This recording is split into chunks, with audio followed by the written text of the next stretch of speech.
Hello സുഹൃത്തുക്കളെ, Scandinavian മലയാളിയുടെ അടുത്തൊരു എപ്പിസോഡിലേക്ക് എല്ലാവർക്കും സ്വാഗതം. അപ്പോൾ നമ്മൾ ഈ എപ്പിസോഡിൽ സ്വീഡനിൽ ഈ കൊല്ലം നിർദ്ദേശത്തിൽ കൊടുത്തിരിക്കുന്ന വരാൻ വേണ്ടി നിർദ്ദേശം സമർപ്പിച്ചിരിക്കുന്ന കുറച്ച് പുതിയ റൂളുകളെ പറ്റിയാണ് കേട്ടോ സംസാരിക്കാൻ പോകുന്നത്. അപ്പോൾ അതിൻ്റെ കൂടെ തന്നെ കഴിഞ്ഞ കൊല്ലം അവസാനം ഉണ്ടായ ചില ചെറിയ റൂൾസിലുള്ള ഭേദഗതികളെ പറ്റിയും നമുക്കിവിടെ പറയാം. സ്വീഡനെ സംബന്ധിച്ച് കഴിഞ്ഞ കൊല്ലം ഏറ്റവും മോശം അൺഎംപ്ലോയ്മെന്റ് റേറ്റ് ഉണ്ടായിരുന്ന ഒരു വർഷമാണ് കേട്ടോ കഴിഞ്ഞു പോയത്. അതേപോലെ തന്നെ വരാൻ പോകുന്ന 25th അതായത് 2025 സ്വീഡന്റെ എംപ്ലോയ്മെന്റ് റേറ്റ് താഴോട്ട് തന്നെയാണ് പോകുന്നത് എന്നാണ് കാണിക്കുന്നത്. ഇതും കൂടാതെ സ്വീഡനെ സംബന്ധിച്ച് കഴിഞ്ഞ വർഷം ഒരുപാട് ഇമിഗ്രൻസിന് ജോലി നഷ്ടപ്പെട്ട ഒരു വർഷം കൂടിയായിരുന്നു കേട്ടോ. ഉന്നത വിദ്യാഭ്യാസത്തിനും ജോലിക്കും സ്വീഡൻ ഇന്ത്യക്കാർക്കിടയിൽ, പ്രത്യേകിച്ച് മലയാളികൾക്കിടയിൽ ഉയർന്നു വരുന്ന വളരെ പോപ്പുലർ ഡെസ്റ്റിനേഷനായി മാറിക്കൊണ്ടിരിക്കുകയാണ്. അങ്ങനെയുള്ള ഈ അവസരത്തിൽ സ്വീഡനിൽ വരാൻ പോകുന്ന ഈ നിയമ ഭേദഗതികൾ എങ്ങനെ നമ്മളെപ്പോലുള്ളവരെ ബാധിക്കുമെന്ന് അറിഞ്ഞിരിക്കേണ്ടത് വളരെ അത്യാവശ്യമാണ്. 2022 ഉൾഫ് ക്രിസ്റ്റൻസനെ പ്രധാനമന്ത്രിയെ പ്രഖ്യാപിച്ചുകൊണ്ട് വലതുപക്ഷ പാർട്ടികളുടെ സർക്കാർ രൂപീകരണ സമയത്ത് ടൈഡോ എഗ്രിമെന്റ് എന്ന പേരിൽ കുറച്ച് നിയമ ഭേദഗതികൾ ശുപാർശകൾ സർക്കാരിന്റെ ഭാഗമായ 4 പാർട്ടികൾ ചേർന്ന് ഒപ്പുവെച്ചിട്ടുണ്ടായിരുന്നു. അതിലെ പ്രധാന ശുപാർശയായിരുന്നു മൈഗ്രേഷൻ നിയമങ്ങളുടെ ഭേദഗതി. നമ്മൾ ഇതിനു മുമ്പ് അതിന്റെ വീഡിയോ ഇട്ടിട്ടുണ്ടായിരുന്നു. അതിന്റെ ലിങ്ക് നമ്മൾ വേണമെങ്കിൽ ഇവിടെ ഇടാട്ടോ. ഇനി സ്വീഡിഷ് നിയമ ഭേദഗതി നടന്നു വരുന്നത് ഒരു 9 സ്റ്റെപ്പ് ലെജിസ്ലേറ്റീവ് പ്രോസസ്സിൽ കൂടെയാണ്. ടീഡോ എഗ്രിമെന്റ് അതിലെ ആദ്യത്തെ സ്റ്റെപ്പായിരുന്നു കേട്ടോ. 2025 ജനുവരി 14 ലെജിസ്ലേറ്റീവ് പ്രോസസ്സിന്റെ 3ാമത്തെ സ്റ്റെപ്പായ റിപ്പോർട്ട് സമർപ്പണം നടന്നു. മൈഗ്രന്റ് കമ്മ്യൂണിറ്റിക്ക് വളരെയധികം ആശങ്ക ഉളവാക്കുന്ന നിയമ ഭേദഗതികളാണ് ഈ റിപ്പോർട്ടിലുള്ളത് എന്നാണ് അറിയാൻ കഴിയുന്നത്. അതിൽ ഏറ്റവും ആദ്യത്തെയും ഏറ്റവും ആശങ്കാജനകവുമായത് സ്വീഡിഷ് സിറ്റിസൺഷിപ്പ് എടുക്കാനുള്ള സമയപരിധി തന്നെയാണ്. 5 വർഷം സ്വീഡനിൽ താമസിക്കുകയും പെർമനന്റ് റെസിഡന്റ് പദവി ഉള്ളതുമായ ഏതൊരാൾക്കും ഇതുവരെ യാതൊരു തടസ്സവുമില്ലാതെ സ്വീഡിഷ് സിറ്റിസൺഷിപ്പ് എടുക്കാമായിരുന്നു. എന്നാൽ ഈ പുതിയ ഭേദഗതിയിൽ 5 വർഷം എന്നുള്ളത് കുറഞ്ഞത് 8 വർഷം എന്നാക്കാനുള്ള ശുപാർശയാണ് ഗവൺമെന്റ് മുന്നോട്ട് വച്ചിരിക്കുന്നത്. എന്നാൽ റെഫ്യൂജികൾക്കും സ്വീഡിഷ് സിറ്റിസൺസിനെ കല്യാണം കഴിച്ചവർക്കും അത് 7 വർഷമായിരിക്കും. ഇനി അടുത്ത നിയമം ജീവിത നിലവാരത്തെ കുറിച്ചുള്ളതാണ്. ഇന്നത്തെ നിലയിൽ സാമ്പത്തിക ക്രമക്കേടുകളോ ക്രിമിനൽ നടപടികളോ നേരിടുന്നുണ്ടെങ്കിൽ സ്വീഡിഷ് സിറ്റിസൺഷിപ്പിന് അപ്ലൈ ചെയ്യാൻ കഴിയില്ല. എന്നാൽ പുതിയ നിയമത്തിൽ സ്വീഡനിൽ മാത്രമല്ല, സ്വീഡനിന് പുറത്തും നമ്മുടെ ഇന്ത്യ പോലുള്ള രാജ്യങ്ങളിലോ അല്ലെങ്കിൽ ഇവരുമായിട്ട് നിയമപ്രകാരം കണക്ഷനുള്ള മറ്റ് രാജ്യങ്ങളിലോ ക്രിമിനൽ നടപടികൾ നേരിടുന്നുണ്ടെങ്കിൽ അതിൽ ഒരു തീർപ്പ് കൽപ്പിക്കപ്പെട്ടതിന് ശേഷം മാത്രമേ നമ്മുടെ ആപ്ലിക്കേഷൻ പരിഗണിക്കുകയുള്ളൂ. ഒരാൾ കുറ്റവിമുക്തനായി കഴിഞ്ഞാൽ സിറ്റിസൺഷിപ്പ് ഇടാനുള്ള സമയപരിധി വർദ്ധിപ്പിക്കാനും ശുപാർശയുണ്ട്. എന്ന് മാത്രമല്ല, കർശനമായ രീതിയിൽ ഇനി മുതൽ ഈ ചെക്കുകൾ നടക്കുകയും ചെയ്യുമെന്നാണ് നമ്മൾ അറിയാൻ കഴിയുന്നത്.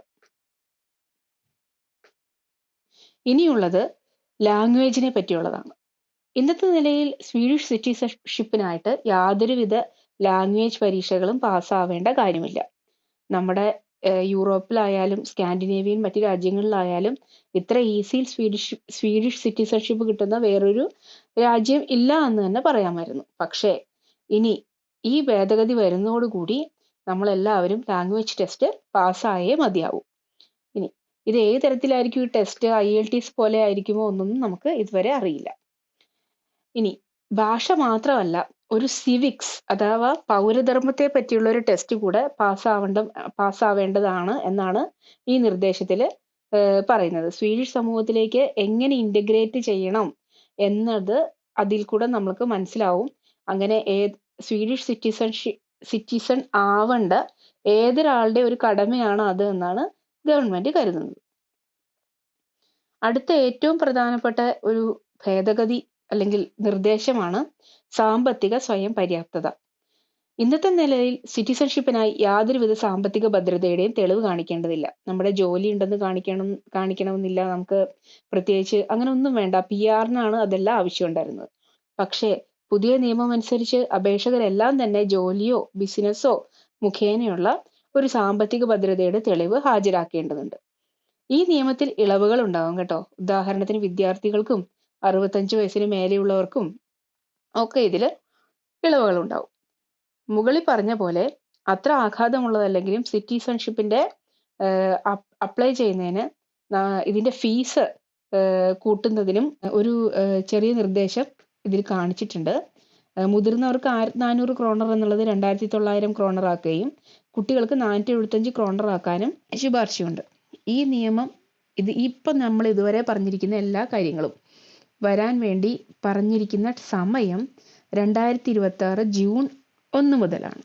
അപ്പോൾ അതിനു മുൻപ് സമർപ്പിച്ച അപേക്ഷകളെല്ലാം ഭേദഗതിക്ക് മുൻപുള്ള നിയമം അനുസരിച്ചായിരിക്കും പരിഗണിക്കുക എന്നുള്ളൊരു പോസിറ്റീവ് കാര്യം കൂടെ ഈ റിപ്പോർട്ട് പറയുന്നുണ്ട് കേട്ടോ. അത് വളരെ ഇമ്പോർട്ടൻ്റ് ആണ്.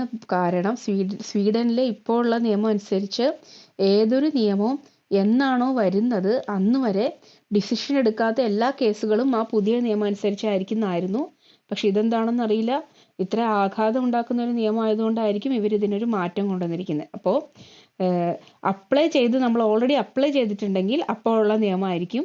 ഇനി 2026 ശേഷം ജൂൺ 1 ശേഷമാണ് അപ്ലൈ ചെയ്യുന്നതെങ്കിൽ ഈ ഭേദഗതി നിലവിൽ വന്നിട്ടുണ്ടെങ്കിൽ ആ സമയത്ത് വന്നിട്ടുണ്ടെങ്കിൽ അത് ആപ്ലിക്കബിൾ ആയിരിക്കും എന്നാണ് കേട്ടോ പറയുന്നത്. പക്ഷെ ഒരു കാര്യം കൂടെ ഉണ്ട്. ഭാഷയുടെയും മറ്റേ പൗരധർമ്മം അഥവാ സിവിക്സ് ടെസ്റ്റും പ്രാബല്യത്തിൽ വരുന്നത് ജൂണിലല്ല. ഇത് വരുന്നത് ഒരു കൊല്ലവും കൂടെ കഴിഞ്ഞിട്ട് ജൂലൈ 1, 2027 അപ്പോൾ ലാംഗ്വേജ് പഠിക്കാനായിട്ട് ഇനിയും സമയമുണ്ടെന്നർത്ഥം. PR ഏകദേശം റൂൾസ് എല്ലാം അങ്ങനെ തന്നെയാണ് ഇരിക്കുന്നത്. പക്ഷേ 18 മാസം നമുക്ക് സ്പൗസിന് പെർമിറ്റ് കിട്ടണമെങ്കിൽ അഥവാ PR എക്സ്റ്റൻഷൻ കിട്ടണമെങ്കിൽ 18 മാസത്തെ വർക്ക് പെർമിറ്റ് അല്ലെങ്കിൽ എഗ്രിമെന്റ് കോൺട്രാക്ട് ഉണ്ടാവണം എന്നുള്ളത് ചെയ്തിട്ടുണ്ട്. അപ്പോൾ അവർക്ക് ജോലി വേണം, പക്ഷെ ഈ പറഞ്ഞ കോൺട്രാക്ട് 18 മാസത്തെ തന്നെ വേണമെന്നില്ല. അപ്പോൾ ഇത് ഏറ്റവും കൂടുതൽ ഗുണം കിട്ടിയിരിക്കുന്നത് PhD സ്റ്റുഡൻസിനാണ് കേട്ടോ. അവർക്ക് വേണ്ടിയിട്ടാണ് ഈ ലോ മാറിയത് എന്ന് പറയാം. ഇനി മറ്റൊരു വ്യത്യാസം കഴിഞ്ഞ വർഷം ഉണ്ടായത് എന്താണെന്ന് വെച്ചാൽ 15 വയസ്സിന് ശേഷം താഴെയുള്ള കുട്ടികളെയും 15 വയസ്സിന് മുകളിലുള്ള കുട്ടികളെയും 2 കാറ്റഗറി ആക്കി. അപ്പോൾ 15 വയസ്സിന് മുകളിലുള്ള കുട്ടികൾ ഇപ്പോൾ യങ് അഡൽട്ട്സ് എന്നാണ് അറിയപ്പെടുന്നത്. അവർക്ക് കിഡ്സിൻ്റെ പോലെയല്ല. അവർക്ക് സിറ്റിസൺഷിപ്പിൻ്റെ കാര്യത്തിൽ ഇപ്പോൾ അവരുടെ ക്രിമിനൽ റെക്കോർഡെല്ലാം പോലീസ് സ്റ്റേഷനിൽ നിന്നുള്ള അങ്ങനെയുള്ള സംഭവങ്ങളൊക്കെ സാധാരണ അഡൽട്ട്സിൻ്റെ പോലെ ആക്കി അവർ.